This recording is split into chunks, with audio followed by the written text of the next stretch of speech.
kumusta ka na ba? Ano nang nangyari sa'yo? Eto nga kuya, napadpad na ako kung saan-saan. Dito lang pala tayo ulit magkikita. Well, masayang-masaya ako. Syempre, ngayon nandito na ako sa TV5 and I'm super duper excited na maibahagi sa inyo yung mga gagawin natin dito. Uy! Mga pasabog. Ganun ba yun? May mga boom! Ganun. Tumalsik pa yata. Charot. So, ano na ba? Meron na ba nag-welcome sa'yo o pwedeng ako ang una mag-welcome sa'yo dito sa oo TV5? naman. Sige nga kuya, paano ba mag-welcome kayo dito sa Kapatid network? Welcome, kapatid. Welcome! Ganun naman. Sa bagay, nandun din ako nung welcome, kapamilya. Oo, diba? Welcome, kapatid. Yes. Si Ana. Ayan, meron na ba tayong mga, meron na ba mga something?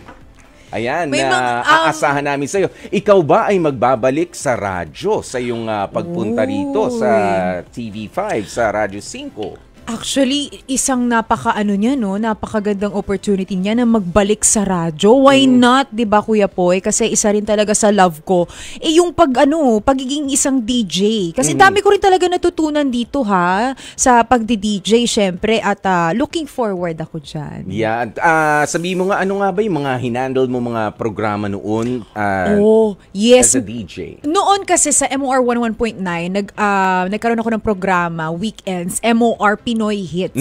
Nag-ano tayo dyan, mga tugtugan, yung mga indie bands. Nakakatuwa kasi yung programa na yun, Kuya Poy, nagdi-discover tayo ng mga artists na actually, nung mga panahon na yun, nagsisimula sila. Pero ngayon, sikat na sila. Isa dyan ang Ben na talagang una sa naging guest ng mga panahon na yun. Yes. So nakakatuwa na makakita ng mga ganong artist na alam mo, lumilipad na sila ngayon, di ba? Ayan, tapos parang may sarili silang mga tunog noon. True. Na hindi pa tinatanggap ng merkado, pero ayan na, nandun na sila, nakatulong ka. Ayan, tapos ikaw ang unang nakichismis sa kanila ng mga gawa nila sa buhay. Bago sila, medyo mahirap na makausap dahil ang dami ng mga gig at engagement. Puno na ang schedule nila. Puno na ang schedule nila, yung mga ganyan. Ano pa ang mga namimiss mo namang gawin? Kasi naman sa TV and sa online ay tuloy-tuloy ka rin naman nito mga nakaraan, right? Yes, oo. Well, talagang masaya. Ito yung talagang pag ginagawa ko. Alam mo, punong-puno yung puso ko ng kasiyahan talaga. Oo, so ako talaga, ganun, everyday masarap sa pakiramdam na alam mong nagpapasaya ka ng tao. O gigising ka, babangon ka, 'di ba? Makakasama mo yung mga katrabaho mo, tapos magpapasaya ka ng tao. Iba yung feeling nung ganon.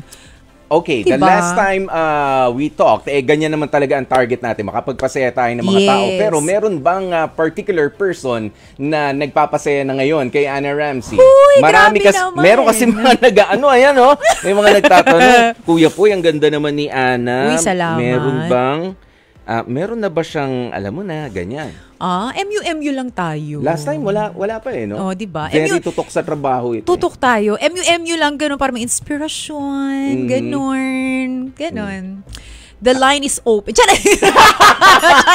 line is open. Caller pala. Nainip ka ba sa follow-up question ko? Sige, magkwento ka, Ana. Hindi. Siguro, tayo, date lang tayo. Para alam mo na, mas inspired ka sa trabaho. Yeah. Di ba, aminin mo, Kuya Poy, di ba, pag mga ganyang mga panahon na may mga aligid lang ba? Ganyan. Di ba, masaya. Di ba? Parang nakangiti ka lang ng ganyan sa kawalan. Mas nasisipagan ka magtrabaho. Okay.